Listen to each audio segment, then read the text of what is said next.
आज के इस क्लास में हम कक्षा 6 के विज्ञान से अध्याय 6 बतलाएंगे और इस अध्याय 6 का नाम है पदार्थ में परिवर्तन। तो इनके सभी प्रश्न एवं उत्तर को हल करेंगे। प्रश्न संख्या 1 है, सही उत्तर को चुनिए। तो यहाँ पे 1 का क में दिया हुआ है, निम्न में से कौन सा पदार्थ ठोस अवस्था से सीधे गैसीय अवस्था में परिवर्तित हो जाता है। तो क का ऑप्शन नंबर 1 है बर्फ, और दूसरा है जल, और तीसरा है कपूर, और चौथा है दूध। तो इसका हो जाएगा कपूर।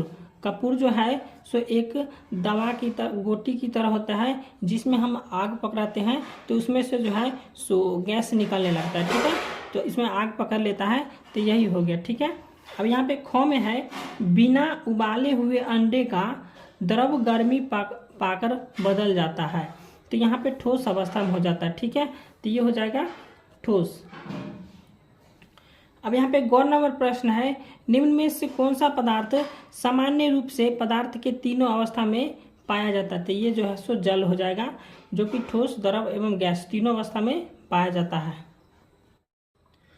दूसरा प्रश्न है, कपड़े से कुर्ता बनाने के बाद क्या कपड़े को पुनः पहनने वाली अवस्था में लाया जा सकता है। इस प्रकार के परिवर्तन के 3 अन्य उदाहरण लिखिए। ठीक है, तो यहाँ पे लिख दिया हम इसका उत्तर, यह हो जाएगा उत्तर। यहाँ पे लिखे, नहीं, कपड़े से कुर्ता बनाने के बाद कपड़े को पुनः पहले वाली अवस्था में नहीं लाया जा सकता है। इसके 3 उदाहरण देना था, तो यहाँ पे हम 3 उदाहरण लिख दिए हैं। पहला हो जाएगा दूध का दही में बदलना, उसके बाद है पेड़ से पत्ते का गिरना, उसके बाद हो जाएगा आटा से रोटी बनाना। अब तीसरा प्रश्न है, रात्रि में सीमेंट की एक बोरी जो खुले मैदान में रखी हुई थी वर्षा के कारण भीग जाती है। तो अगले दिन तेज धूप निकलती है और सीमेंट कड़ा हो जाता है। क्या सीमेंट को पहले जैसी स्थिति में प्राप्त कर सकते हैं। तो नहीं कर सकते। तो इसका उत्तर हो जाएगा नहीं, सीमेंट को पहले वाली स्थिति में नहीं प्राप्त कर सकते हैं, क्योंकि सीमेंट एक ऐसा पदार्थ है जो कि भीग जाने के बाद ठोस में बदल जाता है। प्रश्न संख्या 4 है, आगे दी गई तालिका में कुछ परिवर्तन दिए गए हैं। ठीक है, और प्रत्येक परिवर्तन के सामने रिक्त स्थान में लिखिए कि वह परिवर्तन के बाद पूर्व अवस्था में लाया जा सकता है। ठीक है, चलिए इसको हम बतलाते हैं।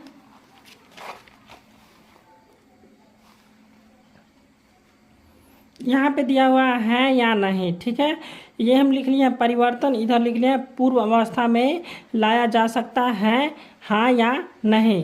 तो यहाँ पे जैसे लकड़ी के टुकड़ा चीरना, ठीक है, तो यहाँ पे एक लकड़ी का टुकड़ा हो गया। ठीक है, तो इसको जब हम चीरेंगे तो फिर इसको पूर्व अवस्था में लाया जा सकता है। जैसे एक लकड़ी था, जैसे ये कलम हो गया। ठीक है, और इस कलम को जो हम फिर क्या करेंगे, तोड़ देंगे, तो फिर इसको पूर्व अवस्था में क्या जोड़ सकते हैं, नहीं जोड़ सकते हैं।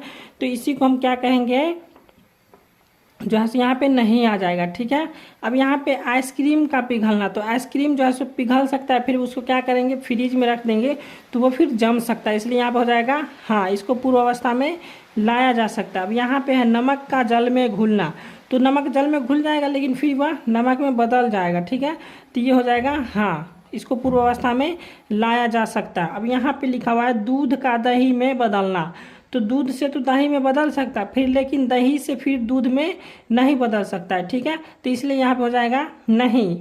अब यहाँ पे बर्फ का जल में बदलना, ठीक है, तो बर्फ का जल में बदलना, लेकिन फिर जल से फिर बर्फ में बदल सकता है। ठीक है, तो इसलिए यहाँ पे हो जाएगा हाँ, यह पूर्व अवस्था में फिर आ सकता है। ठीक है, अब यहाँ पे फूल का खिलना, तो फूल तो एक ही बार खिलता है, उसके बाद नहीं खिलता है, तो इसलिए यहाँ पे हो जाएगा नहीं। एक बार इसको हम जब फूल को तोड़ लेंगे तो ये पूर्व अवस्था में आ सकता है, नहीं आ सकता है, तो इसलिए यहाँ पे हो जाएगा नहीं। अब यहाँ पे लिखा हुआ है कली से फूल का बनना, तो ये भी हो जाएगा नहीं। जब इसको तोड़ लीजिएगा तो ये फूल नहीं बन सकता, तो इसलिए यहाँ पे हो जाएगा नहीं, यहाँ पूर्व अवस्था में नहीं आ सकता है।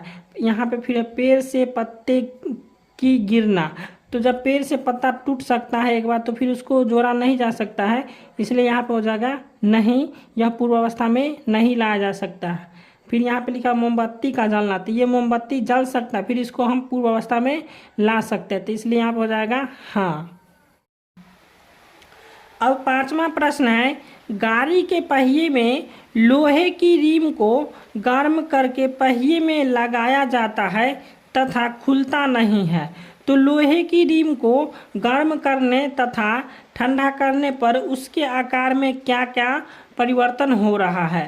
तो ये हो गया इसका उत्तर। तो यहाँ पे हम लिखेंगे कि लोहे की रिम को गर्म करने के बाद लोहे की रिम फैल जाता है, ठीक है, जिस कारण वह पहिए पर आसानी से चढ़ जाती है तथा ठंडा करने पर कस जाती है और पहिए पर बैठ जाती है, जिससे वह निकलती नहीं है। और गर्म करने पर लोहे की रिम फैलता है और ठंडा करने पर सिकुड़ता है। तो ये हो गया इसका आंसर।